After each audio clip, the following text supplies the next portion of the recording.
Hello friends, कैसे आप लोग सब बढ़िया होंगे और मस्त होंगे। तो फ्रेंड्स चलिए आज से हम लोगों का सेशन स्टार्ट होगा। पहले मैं बतला दूं अपने बारे में। मैं बिट्टू सर जो वेद फिजिक्स का छोटा सा मोटा क्लास मतलब छोटा मोटा टीचर हूँ और आप लोगों के बीच कुछ बड़ा करने आया हूँ। और आप लोग साथ दिए तो श्योर हम लोग मिलकर कुछ ज़रूर बड़ा करेंगे। फ्रेंड्स बहुत ज़्यादा लंबा चर्चा नहीं करना है अपने बारे में। आपके बारे में अगर कुछ बोलना हो किसी को तो वो आप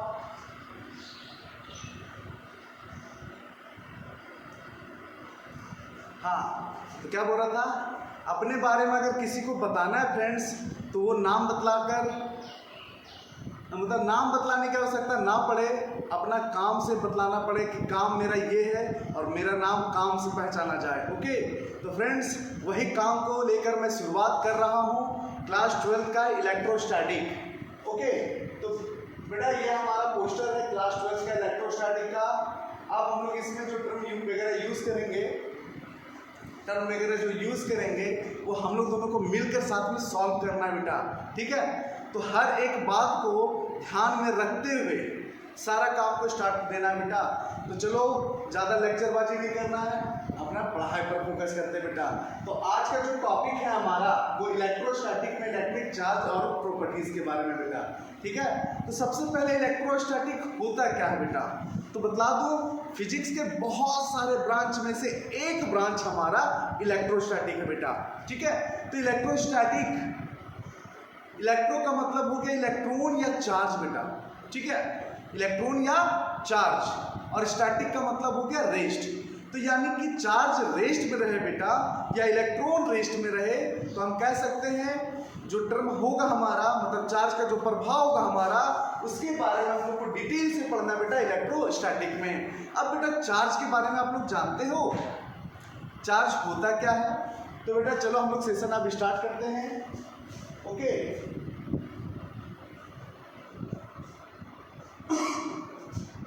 तो बेटा ये हमारा टॉपिक इलेक्ट्रोस्टैटिक का electric charge and properties of charge बेटा।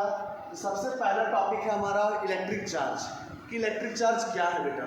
ठीक है, तो इलेक्ट्रिक चार्ज क्या है बतलाओ। चार्ज के बारे में पहले हम लोगों ने सुना 10th क्लास में सुना।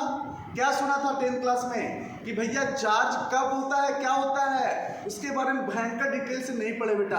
लेकिन चार्ज का जो स्टार्टअप है वो हम लोग केमिस्ट्री में इलेक्ट्रॉन के माध्यम से थोड़ा बहुत देखे हुए थे। ओके, क्या देखे हुए थे बेटा,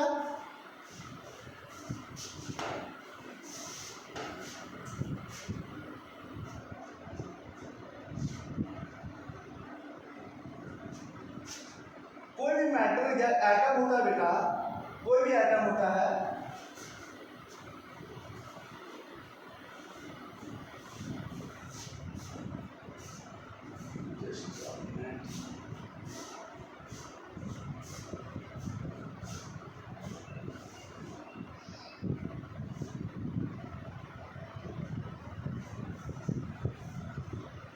चलो बेटा देखते हैं होता।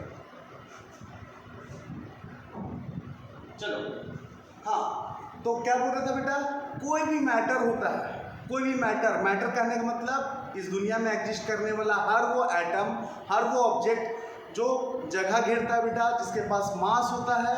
ओके, उसको हम लोग मैटर बोलते हैं।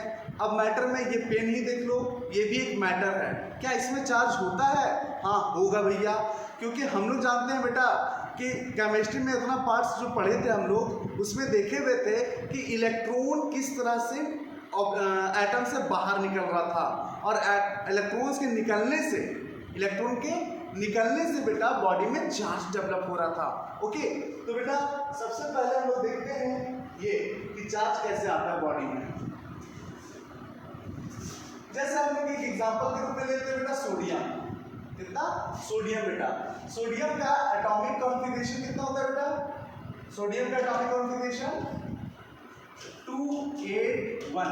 केमिस्ट्री में पढ़े बेटा हम लोग एटॉमिक नंबर मास नंबर वगैरह, तो एटॉमिक नंबर इसका होता है 11 और इसका एटॉमिक कॉन्फ़िगरेशन होगा 281। इसका मतलब हो गया बेटा कि जो ये सोडियम एक इलेक्ट्रॉन क्या कर सकता है, दे सकता है किसी को, एक इलेक्ट्रॉन दे सकता है। अगर ये एक इलेक्ट्रॉन किसी को दे दे बेटा तो सोडियम में एक प्लस चार्ज डेवलप होता है, सोडियम में एक प्लस चार्ज डेवलप होता है बेटा, ठीक है। उसी तरह से क्लोरीन का बेटा ये एक इलेक्ट्रॉन ले सकता है, एक इलेक्ट्रॉन लेता है तो इसमें कौन सा चार्ज आता है, नेगेटिव चार्ज आता है बेटा। तो चार्ज के बारे में हम लोग केमिस्ट्री में देख रहे थे बेटा, क्या चीज में, केमिस्ट्री में देख रहे थे। ओके, हर एटम जान रहे हो केमिस्ट्री में 118 एलिमेंट होता है बेटा, और हर एलिमेंट के पास इलेक्ट्रॉन्स का मात्रा होता है। अब इलेक्ट्रॉन्स किसको बोलते हैं ये बताने की आवश्यकता है क्या बेटा, नहीं। क्यों, क्योंकि इलेक्ट्रॉन्स के बारे में हम लोग स्कूल में पढ़ चुके हैं डिटेल से, ओके। और कॉन्फ़िगरेशन वगैरह हम लोग सीख चुके हैं 9th क्लास 10th क्लास में पूरा डिटेल से। तो बेटा वही कॉन्फ़िगरेशन का यूज अब करेंगे हम लोग। तो पता होगा आप लोगों को हर एटम के सेंटर में इलेक्ट्रॉन और हर एटम के सेंटर में प्रोटॉन और न्यूट्रॉन का मात्रा होता है बेटा, और इसके किनारे किनारे क्या होता है, इलेक्ट्रॉन्स होता है। क्या होता है बेटा, इलेक्ट्रॉन्स होता है, ओके। तो यही इलेक्ट्रॉन्स बाहर निकलता है बेटा, या फिर इसमें बाहरी कक्ष से बाहरी कक्ष में आता है इलेक्ट्रॉन। तो इलेक्ट्रॉन के निकलने से और इलेक्ट्रॉन के जुटने से बॉडी में चार्ज आता है, ओके। तो बेटा ये एकदम सिंपली डेफिनेशन है, सिंपल, सबसे सिंपल, कि इलेक्ट्रॉन के निकलने से और इलेक्ट्रॉन के जुटने से क्या डेवलप होता है, चार्ज डेवलप होता है बॉडी में। हाँ, तो बेटा ये हमारा टर्म था, ओके। इलेक्ट्रिक चार्ज, अब इलेक्ट्रिक चार्ज किसको बोलते हैं समझ में आ गया होगा बेटा आप लोगों को, कि if electrons are added or emitted to a body then electric charge developed on it is denoted by small q and capital Q बेटा, ओके। दिख रहा है साफ साफ, हाँ बेटा एकदम साफ साफ दिख रहा है। असाइनमेंट क्या हो जाएगा बेटा, गुलाम, सीजीएस यूनिट, स्टेट गुलाम, या फिर ईएसयू इलेक्ट्रोस्टैटिक यूनिट होता है बेटा। तो एक गुलाम में कितना इलेक्ट्रोस्टैटिक यूनिट होता है, 3 × 10⁹ ESU, ओके।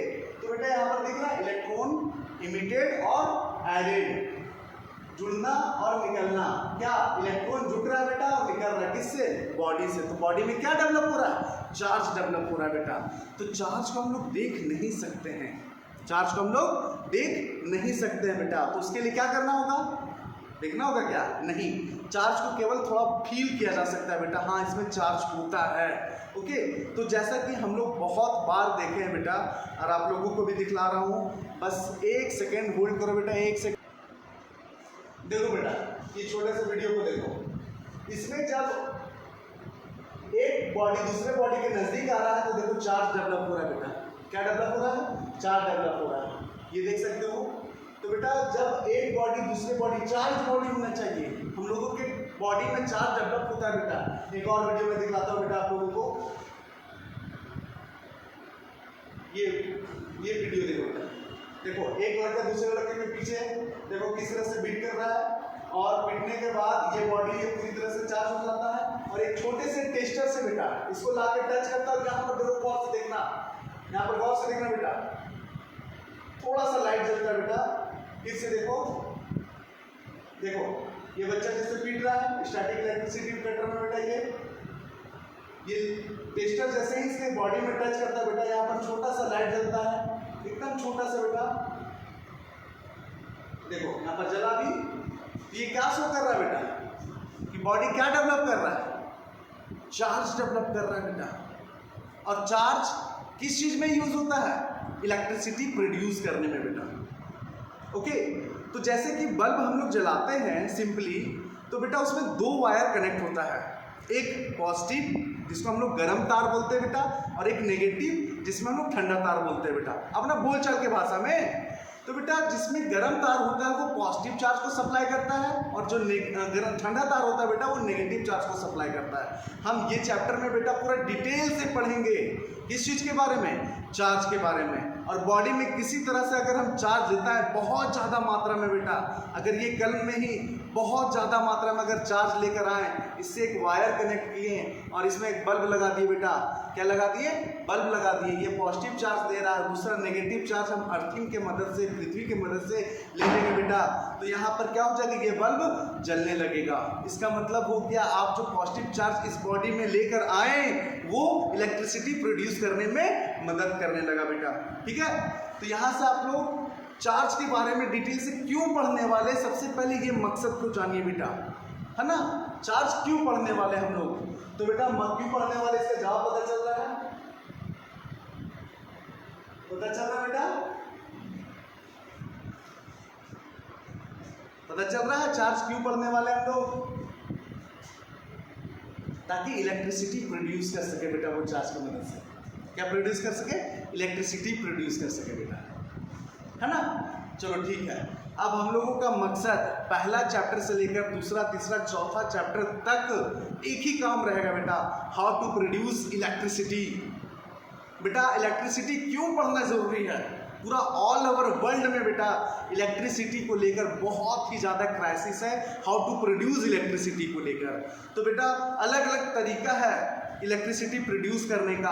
आज इंडिया में इलेक्ट्रिसिटी कैसे प्रोड्यूस हो रहा है, डैम बनाकर, और डैम से वो जो पानी गिराया जाता है टरबाइन पर, टरबाइन चलाकर इलेक्ट्रिसिटी प्रोड्यूस किया जा रहा है बेटा, कोयला जलाकर थर्मल प्लांट में इलेक्ट्रिसिटी प्रोड्यूस किया जा रहा है बेटा, और भी न्यूक्लियर रिएक्शन के जरिए भी प्रोड्यूस किया जा रहा है, विंड मिल के जरिए भी प्रोड्यूस किया जा रहा है बेटा। तो जितना भी हम लोग टर्म जान रहे हैं इलेक्ट्रिसिटी प्रोड्यूस होने का बेटा, जितना भी टर्म जान रहे हैं वो सारा का सारा बहुत ही महंगा है और प्रोड्यूस करना बहुत डिफिकल्ट है बेटा इलेक्ट्रिक करंट। उसी के लिए 4 चैप्टर जो दिया गया बेटा हम लोगों को, ताकि इन फ्यूचर हम और तुम्हारे जैसे बच्चे मिलकर कुछ नया ऐसा टर्म बनाए, चीप एंड बेस्ट, सस्ता हो और हर घर में मशीन, हर घर में पाए जाने वाला मशीन हो बेटा, एकदम इतना चीप कि 10 रुपये में हम लोग खरीदें और घर में आकर बिजली पैदा कर रहे हैं बेटा, अब ऐसा बनाना होगा। ओके, तो अभी तक इलेक्ट्रिसिटी प्रोड्यूस करना बहुत ही महंगा है बेटा, बहुत डिफिकल्ट है, हर घर में इलेक्ट्रिसिटी प्रोड्यूस नहीं हो सकता। तो हम लोग ये 4 चैप्टर की मदद से सीखने वाले बेटा कि इलेक्ट्रिसिटी कैसे प्रोड्यूस करना है। ओके, उसमें से सबसे पहले हम लोग जो चैप्टर स्टार्ट किए हुए इलेक्ट्रोस्टैटिक, वो यही बतलाता है बेटा कि हाउ टू कम क्या बोल सकते हैं बेटा, चार्ज को बॉडी में कैसे लाया जाए। अगर बॉडी में चार्ज आ गया तो आप कह सकते हो कि बॉडी में चार्ज आ जाने के बाद इलेक्ट्रिसिटी हम लोग ऐसे ही प्रोड्यूस कर सकते हैं बेटा। ठीक है, तो बहुत सारा पिक्चर में भी दिखाया गया बेटा कि इलेक्ट्रिसिटी को प्रोड्यूस करने के लिए आप स्वदेश देख लीजिए, टरबाइन चलाया गया है उसमें। ओके, अलग अलग मूवीज में भी दिखाया गया, सिखाने के लिए कोशिश किया गया बेटा इलेक्ट्रिसिटी को कैसे प्रोड्यूस करना है। ओके, तो चलो हम लोग आगे बढ़ते हैं बेटा। चार्ज के बारे में जान गए ना कि चार्ज बॉडी में कैसे आता है। तो बेटा चार्ज को हम लोग देख नहीं सकते हैं, तो वो एक इंट्रिंसिक प्रॉपर्टी है, आंतरिक गुण होगा बेटा किसी भी मैटर का। तो ये कलम में चार्ज है, ये कलम में चार्ज है, दिखाई नहीं दे रहा बेटा, तो हम कह सकते हैं इसका इंट्रिंसिक प्रॉपर्टी है बेटा ये चार्ज का। ओके, ये मैटर का चार्ज। और उसी तरह से मास भी एक इंट्रिंसिक प्रॉपर्टी, जो मास दिखाई नहीं देता बेटा, फिर भी ये कुछ ना कुछ इसका मास होगा। ओके, तो हम कह सकते हैं चार्ज हमारा कैसा प्रॉपर्टी बेटा, इंट्रिंसिक प्रॉपर्टी है। ठीक है, तो बेटा आगे चलते हैं अब हम लोग चार्ज को लेकर। हाँ, तो कितने प्रकार के चार्ज होते हैं बेटा, टाइप्स ऑफ चार्ज, 2 तरह के चार्ज होते हैं, पॉजिटिव चार्ज और नेगेटिव चार्ज बेटा। तो पॉजिटिव चार्ज कब आता है बॉडी में, जब इलेक्ट्रॉन देगा, कोई एलिमेंट दूसरे एलिमेंट को देगा बेटा इलेक्ट्रॉन्स, तब जाकर देने वाला एटम में पॉजिटिव चार्ज डेवलप होता है बेटा। और जब कोई इलेक्ट्रॉन लेता है तो बॉडी में नेगेटिव चार्ज आता है बेटा। अभी सोडियम को दिखलाया कि इलेक्ट्रॉन दिया हुआ था तो क्या डेवलप होता है बेटा, पॉजिटिव चार्ज। और क्लोरीन लिया हुआ था एक इलेक्ट्रॉन, तो क्या डेवलप होता है बेटा, नेगेटिव चार्ज। ओके, तो 2 तरह का चार्ज होता है, पॉजिटिव और नेगेटिव। क्या होता है बेटा, ये छोटा सा टर्म में लिख दिया कि positive charge if electrons are emitted from a body then it becomes positively charge. और नेगेटिव चार्ज बोलते हैं बेटा if electrons are added to a body then it becomes negatively charge बेटा। ओके, तो पॉजिटिव चार्ज और negative charge बेटा आप लोग नोट्स कॉपी भी बना सकते हो साथ में बेटा। तो बस क्या करना आप लोगों को, कुछ नहीं बेटा, ये पीपीटी जो है उससे आपको प्यार से लिखना है ना, अच्छे से बनाना है और प्यार से लिखना है बेटा। Types of charge. ओके, उसके बाद है बेटा प्रॉपर्टीज ऑफ चार्ज। ये properties of charge board exam में बहुत पूछता है बेटा, बहुत पूछता है। Properties of charge, properties of charge बहुत इंपॉर्टेंट है। प्रॉपर्टीज ऑफ चार्ज में सबसे पहला जो प्रॉपर्टी है बेटा कि अगर सिमिलर चार्ज रहेगा बॉडी में तो रिपेल करेगा। सिमिलर चार्ज मतलब पॉजिटिव पॉजिटिव रिपेल करेगा, नेगेटिव नेगेटिव रिपेल करेगा। और अलग अलग चार्ज रहेगा बेटा तो अट्रैक्ट करेगा। क्या करेगा? अट्रैक्ट करेगा बेटा, ठीक है। उसके बाद है charge are additive in nature. Charge कैसा नेचर का बेटा? एडिटिव नेचर का है। तो बता दें चार्ज हमारा स्केलर क्वांटिटी है। कैसा क्वांटिटी है? स्केलर क्वांटिटी है बेटा, इसलिए उसको हम लोग सिंपली जोड़ सकते हैं। अगर वेक्टर क्वांटिटी रहता तो वेक्टर सम करना पड़ता है। दूसरा है मतलब अगला प्रॉपर्टी बेटा charge are conservative in nature. बताऊंगा बेटा अगर किसी भी बॉडी में चार्ज है तो वो मात्रा हमेशा बना हुआ रहेगा, वो बदलेगा नहीं बेटा। अगर ये पेन में कितना चार्ज है अभी? न्यूट्रल। न्यूट्रल का मतलब क्या होता है बेटा? पॉजिटिव और नेगेटिव चार्ज दोनों समान मात्रा में, बराबर मात्रा में। ओके, उसके बाद है बेटा चार्जेस आर क्वांटाइज्ड। क्वांटाइज्ड का मतलब हो गया बेटा कि चार्ज जो है मतलब इलेक्ट्रॉन्स जो होता है बेटा वो हमेशा फिक्स्ड अमाउंट में निकलता है या जुटता है, फिक्स्ड अमाउंट में बेटा। तो इसको डिटेल करूंगा और इसको भी डिटेल करूंगा। ये दोनों अलग से प्रॉपर्टी क्वेश्चन पूछता है बेटा एग्जाम में, बोर्ड एग्जाम में। Charges does not depend on motion. Charge motion पर डिपेंड नहीं करता है बेटा। अभी इसमें 20 कूलम अगर चार्ज है, इसको लेके मैं रन कर जाऊं, दौड़ जाऊं, तो ये चार्ज बदलकर 18 कूलम नहीं होगा बेटा, 25 कूलम भी नहीं होगा, ये 20 कूलम बना रहेगा। इसका मतलब चार्ज मोशन पर डिपेंड नहीं करता, जबकि मास मोशन पर डिपेंड करता है बेटा। मास मोशन पर डिपेंड करता है। ओके, जैसे कि तुम ही एक एग्जांपल छोटा सा देख लो, कोई भी उल्का पिंड अगर हमारे एटमॉस्फेयर पर आए तो काफ़ी स्पीड में आता है बेटा, और स्पीड में आने की वजह से उसमें घर्षण की वजह से आग लग जाता है। ओके, और बहुत बड़ा उल्का पिंड जमीन तक पहुंचते पहुंचते पूरा खाक हो जाता है, ये छोटा सा पत्थर बचता है। तो इसका मतलब क्या हो गया? क्या हो गया कि जो मास है वो मोशन पर डिपेंड कर रहा है बेटा, वो मास धीरे धीरे कम हो रहा है। ओके, तो हम कह सकते हैं मास किस पर डिपेंड करता है? मोशन पर डिपेंड करता है बेटा। चलो बहुत बढ़िया बेटा। इसके आगे जो दो टाइप है हमारा वो है क्वांटिटेशन ऑफ चार्ज। देखो इसमें ये सब न्यूमेरिकल्स को लिखा नहीं जा सकता था बेटा, इसलिए मैंने क्या किया, ये पेज को यहीं पर हाँ देखो बेटा थोड़ा सा कर दिया, पेज को ही यहीं पर सेव कर दिया बेटा ताकि तुमको आसानी से देखा जा सके इसको। ठीक है, एक कुछ क्वेश्चंस भी है, ये टर्म मैं कल बतलाऊंगा बेटा अच्छे से पूरे डिटेल से। क्वांटिटेशन ऑफ चार्ज होता है क्या है, ये एक अलग टॉपिक है बेटा। ओके, ये एक अलग टॉपिक है। चलो थोड़ा सा बेटा light light light light light चलो बेटा देखें। तो बेटा इसके बाद का टॉपिक मैं नेक्स्ट क्लास में बतलाऊंगा। तो मिलता हूँ, आज के लिए इतना ही, बाय।